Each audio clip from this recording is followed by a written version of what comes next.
At the family party, I had a serious accident on my way home at 16. My mom and sister were at the spa. The doctor said I needed emergency surgery, but my mom refused. If she dies, let me know. I don't have time for paperwork, she said. I never thought those words would be the last thing I'd hear from her.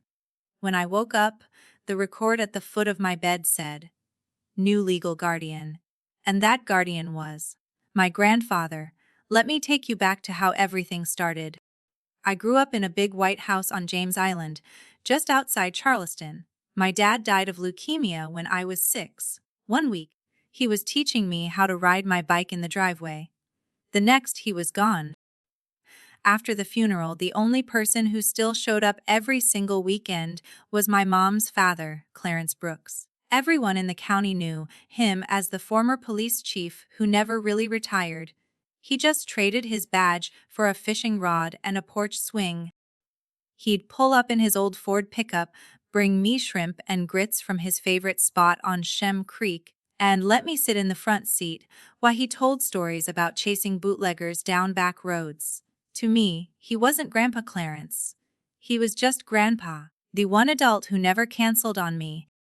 My mom, Harmony Carver, grieved for about a year. Then she met Colin Reed at some charity gala downtown. Colin owned half the new construction on Kiwa Island and drove a black Range Rover that always smelled like new leather. 2 years later, they got married in a beachfront ceremony I barely remember.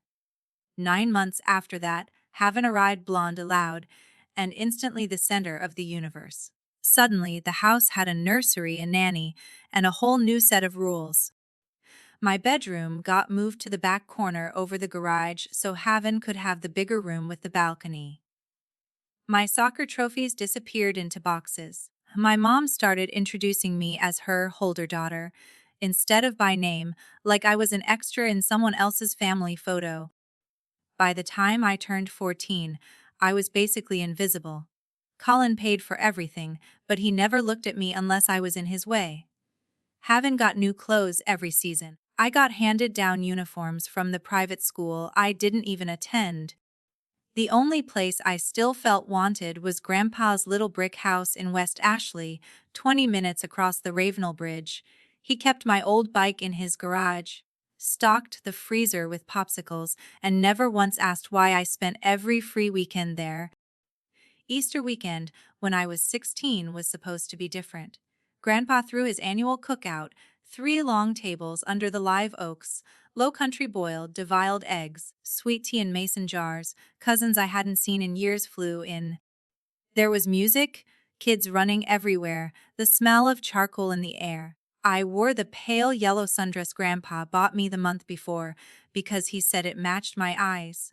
For a few hours, it almost felt like the old days, like maybe I still belong somewhere. Then I overheard my mom on the phone by the dessert table. She was laughing, telling someone she and Haven had booked a mother-daughter spa day the next morning. Facials, massages, the whole package. And after that, they were flying to the Bahamas for spring break, just the 3 of them, her, Colin, and Haven. My name came up. I stood there holding a plate of banana pudding, feeling it go cold in my hands. I told Grandpa I had a headache and needed to head home early. He tried to argue, but I could tell something was wrong. But I just wanted out. He handed me the keys to the 1998 Jeep Wrangler he'd helped me buy with my summer lifeguard money. "Drive careful, baby girl. Text me when you get there." I promised I would. It was already getting dark when I hit I-26 westbound. A spring storm rolled in fast, the way they do in the low country sky. The rain came down in sheets, windshield wipers going full speed and still losing the battle. Traffic slowed to a crawl. I had the radio up loud to keep myself awake. Some old country song Grandpa loved. Headlights blurred into streaks of white and red. I never saw the tractor trailer until it was too late. The driver hydroplaned, jackknifed across 3 lanes, and slammed into the driver's side of my Jeep doing at least 60. Metal screamed. Glass exploded. The world flipped twice, the roof caving in before it finally slid to a stop upside down against the median. I remember the seatbelt cutting into my shoulder, The taste of blood, the sudden silence after the crash, and then nothing at all. Somewhere far away, sirens started screaming toward me. Total estimated words 800 to target 800. The storm came out of nowhere. 1 minute, it was just the typical warm Charleston evening, and the next, the sky turned a deep, ominous green. I wasn't sure if it was the sudden change in weather or the overwhelming feeling of loneliness that hit me, but I just needed to get out of there. Grandpa had insisted I stay for a while longer, but when I overheard my mom laughing about her plans with Haven, I knew it was time to leave. The low country boil had barely been touched, the sweet tea already going warm in the jars, and I was stuck holding a plate of banana pudding that I didn't even want. My mom hadn't even looked my way when she made those plans. It was always her and Haven, always the two of them. I was just the afterthought, the extra body in a family that already had its own dynamic. Just head home, sweetheart, Grandpa said as I handed him my plate, faking a smile. He didn't press me. He never did. Grandpa understood. Drive safe. Call me when you get there. The keys to the Jeep felt too heavy in my hand as I walked outside. Grandpa's old Ford was still parked in the driveway, and I climbed into the worn seat, gripping the steering wheel tightly. The night was already darkening, but I wasn't in a rush. The road stretched out before me like it always did, the quiet of the drive comforting. At least, that's what I thought. The rain started to come down hard, almost instantly, a sharp contrast to the warm humidity of the evening. I flicked the wipers on full speed, but they barely made a dent in the sheets of water. I turned the radio up, an old country song playing softly, trying to distract myself from the tension creeping up in my chest. The headlights of other cars blurred into streaks, and I felt my eyelids growing heavier. It had been a long day. A long weekend, actually. I tried to focus, but the exhaustion was overwhelming. The wipers were moving too slowly. The road was a blur of streaked headlights and taillights, each one blurring into the next. I never saw the tractor trailer. It was a split-second thing, but it felt like an eternity. One moment, I was gripping the wheel, trying to stay alert. The next, the world was exploding around me. The truck must have hydroplaned across 3 lanes, but I didn't see it coming. One moment, I was in my Jeep, and the next, everything went dark. The impact was deafening. The sound of metal against metal, glass shattering, the crunch of my side of the car collapsing under the force. The Jeep flipped twice, and then everything stopped. I remember feeling weightless, helpless. The seatbelt digging into my shoulder. Blood in my mouth. The smell of gasoline. And then nothing. Somewhere far away, I could hear sirens, but they felt like they were coming from a different world. I didn't know how much time had passed. I don't even remember when the pain started. All I knew was that I was still alive, and that maybe, just maybe, I could make it. The world came back to me in flashes, bright lights, harsh sounds, and the scent of something sterile like disinfectant. My body felt heavy, weighed down by something I couldn't understand. I could hear voices, but they were distant, like I was underwater, trying to make out the words but failing to comprehend them. Then, I felt the pressure of the tubes in my throat, the sensation of them breathing for me. The beeping of machines around me was constant, rhythmic. My mind was too foggy to process everything at once. But the first thing that cut through the haze was the feeling of panic. I couldn't remember how I got here or why I felt like my whole body had been torn apart. I tried to open my eyes, but they felt glued shut. My face was swollen, every inch of me aching. There was no sound except the low hum of the machines, and I tried to move, but my limbs felt like lead. A voice cut through the fog. A nurse, I think. She's still unconscious, but her vitals are stable for now. Stable. I wanted to scream, to make sense of it all, but the words wouldn't come. I heard more voices, doctors, nurses, rushing around me. It was hard to focus, to put the pieces together, but then the sound of a phone ringing made me jolt. My mother's name appeared on the screen in front of me. The nurse looked at me, then at the phone. "We need her mother's consent for surgery," the nurse said. The words didn't fully register, but the fear and urgency in the nurse's voice did. She swiped the phone, holding it to my ear. The soft, ambient noise from the spa echoed faintly through the call. I could barely hear my mom's voice, but I heard enough. "Mrs. Reed, this is Nurse Alvarez at MUSC Trauma. Your daughter has sustained serious injuries, and we need your permission to proceed with emergency surgery. She's critical." I could hear my mom sighing through the phone, the faint sound of a cucumber mask being adjusted. The music in the background spat like, relaxed, out of place. The nurse tried again, her voice more insistent. "Ma'am, your daughter has internal bleeding. She needs surgery immediately." I waited for a response. My heart pounded. Nothing.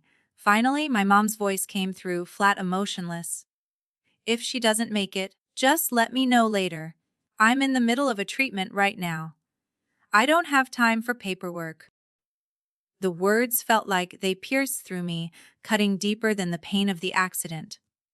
My chest tightened, and the pain in my head intensified, but I couldn't understand why. Was she serious?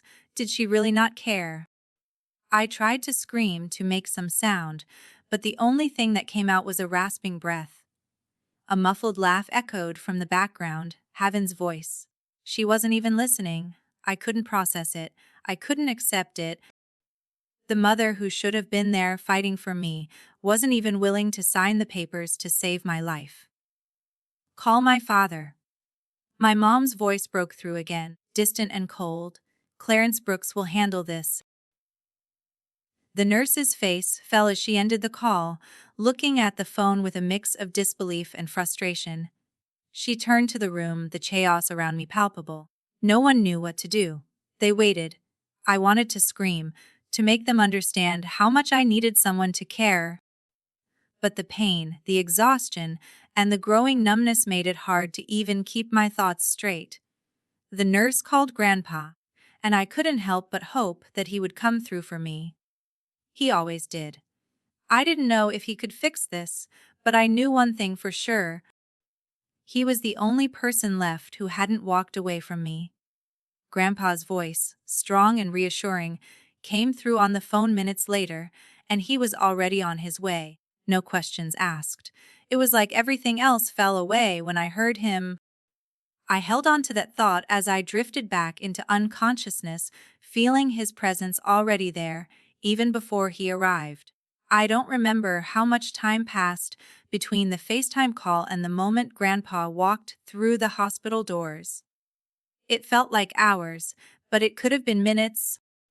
Everything in that room was a blur, nurses running around, doctors shouting orders, machines beeping, the sterile smell of antiseptic filling the air. The only thing I could focus on was the thought of Grandpa. He'd always been my rock. After my dad died, Grandpa was the one who never left, the one who kept showing up every weekend to check on me, bringing me shrimp and grits and stories from his days as the police chief. I never once felt abandoned by him, not like I did with my mom. I didn't realize it at the time, but Grandpa had been sitting on his porch when the hospital called. He had been cleaning shrimp for tomorrow's supper, something he did every Saturday evening. When he heard that I was critical, he didn't hesitate. He dropped everything, his shrimp, his boots, and got in his truck, driving across the Ashley River Bridge without a second thought. By the time he reached the hospital, he was soaked to the bone, his old police badge still clipped to his belt out of habit. His boots were still covered in fish blood, but it didn't matter. He stormed through the ER doors like he owned the place, demanding to see me. A nurse, recognizing his badge, waved him through without question. Grandpa didn't stop to ask anyone if I was going to make it. He didn't ask how bad things were. He just asked what he needed to sign. He signed everything they put in front of him without reading a word, his hand shaking so violently the pen nearly scratched through the paper. I don't know how long he sat beside my bed, but I remember that the hours stretched into what felt like an eternity. Every time I drifted in and out of consciousness, I could hear his voice. It was a quiet, steady murmur, almost like he was telling me stories again, even though I couldn't fully understand the words. When they wheeled me into surgery, Grandpa refused to leave. He pulled up a metal chair outside the operating room and planted himself there. He didn't move. He didn't sleep. When the nurses offered him coffee, he shook his head.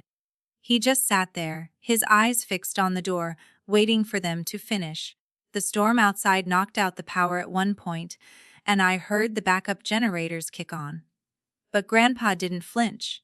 He didn't move a muscle. The doctors came and went, but Grandpa was a permanent fixture in that chair. It was like the world could fall apart around him, and he wouldn't care. He was going to be there, no matter what happened. I don't know what it felt like for him during those long hours. I imagine it was excruciating, knowing that I was in there fighting for my life, while he sat helplessly on the other side of that glass. But he never showed it. He never let me see the fear in his eyes. When they finally wheeled me into the ICU, it was almost dawn. The nurses were checking my vitals, and I could feel the air in the room shift. The tension was palpable. Grandpa stood up from his chair, his knees creaking with the effort, and followed them as they moved me from one room to the next. He never stopped holding my hand. Even after hours of sitting in that cold, uncomfortable chair, he never let go. He stayed with me through everything, the endless tests, the doctors checking in every few hours, the moments when I was too weak to stay awake. He told me about the time I was born, how he held me first because my mom had been too exhausted. He told me about the summer I was 8 when we caught a 5-foot shark off the pier at Folly Beach. It wasn't until day 16 that things started to improve. The swelling in my brain began to go down, and my blood pressure finally stabilized. I could feel the difference, the faintest spark of hope that maybe, just maybe, I would make it. On that afternoon, while Grandpa sat beside me, whispering about the red fish running in the bay, a tall man in a navy suit appeared at the glass door. His name was Mr. Donovan, and he had worked cases with Grandpa 25 years ago. They still played poker once a month. When Grandpa looked up and saw the folder Donovan was holding, he gave a slow nod. No words were needed. Donovan left the hospital, got into his silver Lexus, and drove straight to James Island, to my mother's house. I didn't know what was happening then, but I would find out soon enough. When I finally opened my eyes, everything hurt. My mouth tasted like metal and plastic, and I could feel the constant pressure in my head. I tried to sit up, but my body wouldn't cooperate. The pain was overwhelming, and I could hear the machines beeping steadily around me. My eyelids felt heavy, like they didn't want to open all the way. But when they did, I saw Grandpa sitting next to my bed. His face was red, rimmed from lack of sleep. His graying hair a bit messier than usual. But his eyes, they were the same. Still strong, still reassuring, even though I could see the weariness behind them. He was smiling at me, a small, tired smile, but it was enough. "Hey, baby girl," he whispered, his voice cracking as he leaned close. "Welcome back." I tried to speak, but my throat felt like sandpaper. I opened my mouth to say something, but nothing came out except a raspy breath.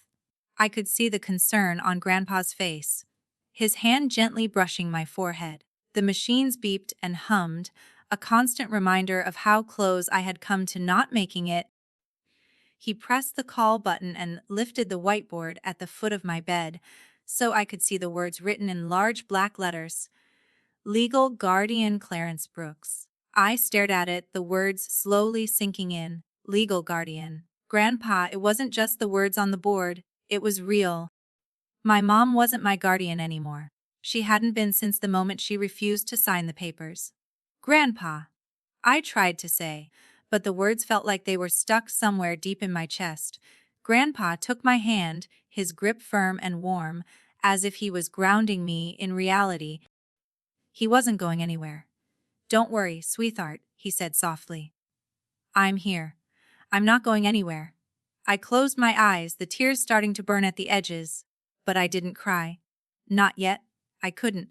not with Grandpa's hand in mine, not when I finally had someone who wasn't going to walk away. He didn't sugarcoat anything. He told me what happened, told me how my mom had refused to sign the papers, how she'd said those words over FaceTime, with the spy music still playing in the background. I didn't need to hear it from him. I already knew.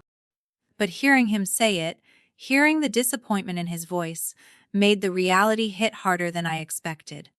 The hospital didn't waste any time. They'd started the legal paperwork for the guardianship change the moment they realized what had happened. Grandpa didn't hesitate. He knew what needed to be done, and he did it. The following days were a blur of visits from doctors, nurses, and therapists. Every time I woke up, Grandpa was there, sitting by my bed, telling me stories about when I was little, about my dad, about the time I caught that 5-foot shark off Folly Beach Pier. He kept talking, kept me grounded, even when I couldn't keep my eyes open. Some days I felt like I couldn't breathe. Other days I just wanted to forget the pain, to forget everything. But Grandpa never let me forget that I wasn't alone. He never once asked me to explain why I didn't need my mom anymore. He didn't have to. The days passed, and with them, the realization that I was no longer just a child to be ignored. I was a person with a voice, a person who mattered. Grandpa had given me that. The worst of it, the hardest part, was the waiting. The waiting for the surgery, the waiting for my body to heal, the waiting for my mind to catch up with the fact that my life had been ripped apart in an instant. Grandpa didn't try to rush it. He let me heal in my own time, never asking for more than I could give. And then, one afternoon, things started to change. The swelling in my brain went down, my blood pressure stabilized, and for the first time in days, I felt like I could breathe again. The machines that had been keeping me alive, the ones I had been so afraid of, finally became a distant hum in the background. Grandpa never stopped talking to me. He'd sit there and tell me about the weather, about the fish he was going to catch, when I was strong enough to go with him. He talked about everything and nothing. It didn't matter what he said. It was his presence that kept me grounded. I was finally coming back. But it wasn't just my body healing, it was my soul, too. Grandpa had saved me in ways I didn't even fully understand yet. He was the one who'd never given up, even when everyone else had. And in that moment, I knew everything would be okay. Not perfect, not the way it used to be, but with Grandpa by my side, I had something more valuable than anything my mom could have given me. I had someone who truly cared, who would never walk away. I wasn't alone anymore. Grandpa didn't just sit by my side in the hospital. He didn't just hold my hand while I was unconscious or make sure I had everything I needed when I woke up. He became the wall between me and everything I'd once known, everything that had brought me to this point. When I could finally get out of bed for short periods, Grandpa was there, guiding me through every moment of my recovery. He insisted on taking me to every physical therapy session, sitting in the waiting room with his country music playing low while I tried to walk again or bend or move in ways that felt foreign to me. He was always the first to smile when I made progress, no matter how small. Even when the pain was unbearable, when my body felt like it wasn't mine, Grandpa was right there, his presence constant, a reminder that I wasn't alone. But the world around us was changing too. As I slowly regained my strength, I had to face the reality of what had happened. Grandpa had become my legal guardian, but what did that really mean? I couldn't ignore what my mom had done. I couldn't pretend that things would ever go back to how they were, because I knew they wouldn't. My mother had made it clear that I was disposable, and that was a truth that hit harder than any physical pain I'd felt. It was hard to avoid hearing the whispers. The hospital, seeing what had happened, had already started the process of legally severing my mom's rights. The paperwork had been filed, and I wasn't just a child recovering in a hospital bed. I was a legal case, a lawsuit for negligence that would likely change the course of my mother's life forever. The more I thought about it, the more disgusted I became. My mom had refused to help me when I needed her most. She had chosen her spa day over her daughter's life. Then there was Haven. I couldn't get past the image of her laughing at my face on the hospital gurney. The screenshot. The message she'd sent her friends. Finally, some peace? The words haunted me, burned into my mind like a scar. How could she do that? How could my sister, someone who I thought would be there for me, turn into someone I didn't recognize? I thought I'd gotten used to it, the silence between me and my mother. I had a new family now. Grandpa was all the family I needed. But the anger was still there, bubbling underneath the surface, and I couldn't avoid the inevitable. There would be consequences. Legal, personal, all of it. Grandpa never talked about the legal battle. He never discussed the papers or the lawyer he'd hired to represent me. He didn't even mention Harmony's name unless I asked about her. He simply kept moving forward, focusing on my recovery, making sure I was as comfortable as possible, making sure I didn't feel the weight of what was happening outside the walls of the house he'd turned into a home. One afternoon, a man in a navy suit came to the door. He wasn't someone I'd ever seen before, but I knew instantly that he was part of this new life I had to live. The legal team. Grandpa's lawyer. I saw the folder in his hand as he handed it to Grandpa. There were no words, just a brief nod. Grandpa didn't flinch. He signed it. Whatever it was part of the process, part of the reality we were living in now. But when the man left, he didn't leave with a sense of resolution. He left with something that didn't sit right with me, an uneasy feeling that the storm was far from over. That evening, Grandpa and I went down to the pier at Folly Beach. The sun was just starting to set, and the air was warm with the saltwater breeze. Grandpa made us both sweet tea, and we sat there, watching the ocean roll in, the water a deep, almost comforting shade of blue. He didn't bring up the legal situation. He didn't talk about the lawsuit, the hospital, or the documents he'd signed. He just sat there beside me, his arm around my shoulders as we watched the tide go out. Neither of us spoke, but that was okay. The silence wasn't empty. It was filled with everything that needed to be said. I wanted to ask him how he did it, how he could just keep going, how he could stay so strong for me when it felt like everything around us was falling apart. But I didn't, I knew. Grandpa didn't need to explain himself. He wasn't the type to seek validation, he just wanted to make sure I knew I was loved, that was all. And for the first time in a long while, I felt it. Grandpa, I said, breaking the silence, you don't have to do all this. You've done more than enough. He smiled down at me, his face weathered from years of hard work and love, his hands rough from a lifetime of fishing and fixing things. I'm not going anywhere, baby girl. You're all I've got left. And as long as I'm here, I'm going to make sure you're all right. The sun set behind us, casting the ocean in a soft, golden light. Grandpa had always been the one to show up, the one who never turned away, no matter how bad things got. He didn't ask for thanks. He didn't need anything in return. He just wanted to make sure I knew that I wasn't alone. And I wasn't. Not anymore. The day of the trial arrived sooner than I expected, and when I walked into the courtroom, I was surprised by how calm I felt. Maybe it was because I had been prepared for this moment for so long, or maybe it was because, for the first time, I didn't feel like a victim. I wasn't the scared little girl anymore. I wasn't the girl who had been forgotten, abandoned.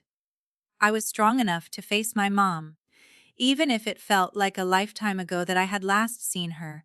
The woman who had once been my mother now seemed like a stranger to me. She sat there, her posture stiff, her eyes blank. She didn't look at me, not once. Her face was pale, her makeup too thick, and Haven sat beside her. Her arms crossed tightly over her chest, her eyes focused on the floor. I could hear the whispers from the other side of the room, but I didn't care. Grandpa was behind me, his presence as solid as ever. He had stayed with me through the worst parts of the past few months, never once leaving my side. He wasn't just my grandfather now, he was my father in every way that mattered. And I wasn't going to let what my mom had done destroy me. When the judge entered, the room fell silent. She adjusted her glasses, the look in her eyes serious and focused. The case began, and for the first time, I didn't feel like I was drowning in it. This wasn't about what had happened to me. It wasn't even about the pain. It was about making sure that what happened to me didn't happen to anyone else. The first witness was a doctor from the hospital, detailing my injuries. The surgery I had needed, the emergency treatment that was delayed because my mom had refused consent. The room was silent as the doctor spoke, the gravity of the situation sinking in. The more they spoke about what could have happened to me, the more I felt my chest tighten. Then came the FaceTime call, the moment that had changed everything. The judge ordered the recording to be played, and suddenly the whole room was filled with the cold, impersonal sound of my mother's voice, followed by the soft ladder of heaven. I could hear the spa music in the background, faint, almost mocking. "If she doesn't make it, just let me know later," my mother's voice said flatly. "I'm in the middle of a treatment, and I'm not driving all the way downtown to sign papers." The room went still. I could hear the gasps from the jury. The judge's pen hovered in midair, suspended in disbelief. Haven's laugh, so cold, so cruel, filled the silence, and I felt my stomach turn. The message she had sent to her friends, mocking my near-death experience, was displayed next. Finally, some peace. The courtroom was heavy with tension as the full weight of my mother's abandonment sank in. My chest tightened, but I didn't cry. I didn't feel the need to. I could feel the eyes of everyone on me as I took the stand. My legs were unsteady, my crutches digging into the floor as I walked, but I was steady inside. I had made it this far. I wasn't about to let this moment break me. When the lawyer asked me to recount how it felt, I took a deep breath, steadying myself. My voice didn't shake. It wasn't a sign of strength. It was just the truth. It felt like the last piece of me that still believed I mattered just died on that table. I said, my voice quiet but clear. I learned in one sentence that I was disposable, and the person who said it was the same woman who used to read me bedtime stories. I could feel my words echo in the silence, the weight of them sinking in. The room was silent, but I didn't care. I didn't care about their judgment anymore. What I cared about was finally telling my story. Finally, letting them see the truth. After I finished, I stepped down, not looking at my mom. I couldn't. I didn't need to see her face anymore. The defense tried to paint my mother as a victim, overwhelmed, stressed, unable to handle everything on her plate. They mentioned her job loss, the foreclosure, the divorce, but none of it mattered to me. It didn't change the fact that she had chosen everything else over me when I needed her most. I didn't need to say anything more. The judge didn't need long to make her decision. She returned to the bench, her voice cold and final. Temporary full custody is immediately transferred to Clarence Brooks, effective today. We will see you back here for the permanent hearing. The gavel slammed down, and it felt like everything shifted in that instant. The room was still, the silence heavy, but I felt lighter than I had in months. Outside the courtroom, the reporters were waiting, their cameras flashing, but I didn't care about them. I didn't care about any of it. I walked out of that courtroom with Grandpa by my side, my crutches clicking on the floor with each step. The rest of the world could have crumbled away, but none of it mattered. I had found my peace. I had found my family. We didn't say much as we left the courthouse, but Grandpa's hand on my shoulder was enough. The world outside would keep turning, but for the first time in a long time, I felt like I was finally in control of my own life. It was the strangest feeling, walking through the doors of Grandpa's house for the first time after the trial. I hadn't been back here since everything had changed. The house was the same, just as I remembered, a little worn around the edges, but still filled with the scent of salt air and memories. Grandpa had made sure everything was just right for me when I came home. The room that used to be his fishing tackle room had been transformed into my bedroom. The walls were painted pale blue, just like I had always wanted. He'd hung the same wind chimes we made together when I was a little girl, and there, in the corner, was the bed where I would sleep, the bed I would wake up in every day knowing I was safe. It felt like home, like everything I had lost could somehow be rebuilt here. Grandpa didn't need to explain any of this. He didn't need to tell me what it meant.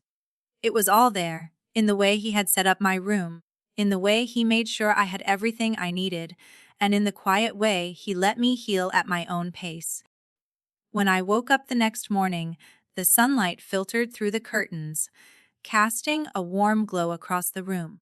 I heard the familiar sound of the coffee pot bubbling away in the kitchen, and I knew Grandpa was already up, getting ready to start his day, the way he always had. He never pushed me. He never asked if I was ready to face the world again. He just let me go at my own pace. I started therapy a week later. Grandpa drove me every time. He waited for me in the lobby, reading the same fishing magazines he'd had for years. Some days I could tell he was worried, but he never showed it. When I finished my sessions, I could see the relief in his eyes, like each step I took was one closer to being whole again. One afternoon, as we sat together on the back deck, watching the tide go out, I told him something I'd been thinking about for a while. "I've been thinking about calling the hospital," I said. "To thank the doctors, to thank them for what they did, for saving me." Grandpa didn't say anything at first. He just stared out at the water, the sunset turning the sky a deep orange. Finally, he spoke. "You don't need to do that, Ren. They did their job. What matters is that you're here. You're still here and you're getting better. That's all that matters." I nodded, but his words stayed with me. It wasn't just about thanking the people who had saved me. It was about understanding that the people who were there for me, Grandpa, the doctors, even the strangers who helped, they were the ones who made the difference, not the ones who walked away. Over the next few months, I grew stronger, both physically and emotionally. It wasn't easy. There were days when the pain felt too much to bear, when the weight of everything I had lost felt like too much to carry. But Grandpa was always there, sitting beside me, never rushing me, never asking for more than I could give. The hardest part, though, was what came after. When I finally started to heal, when I was physically stronger, I had to face the reality of my life before the accident. The silence between me and my mother wasn't something I could ignore anymore. She had made her choice. She had chosen her life, her comfort, over me. I had come to terms with that, but it didn't make it hurt any less. The phone never rang. She never reached out. Heaven never called either. It was like they had disappeared, and I wasn't sure if I was supposed to mourn that or feel relief. One day a letter arrived. It was from the adoption agency. The papers were there, waiting for me to sign. The final step. Grandpa had already signed everything on his end, and now it was my turn.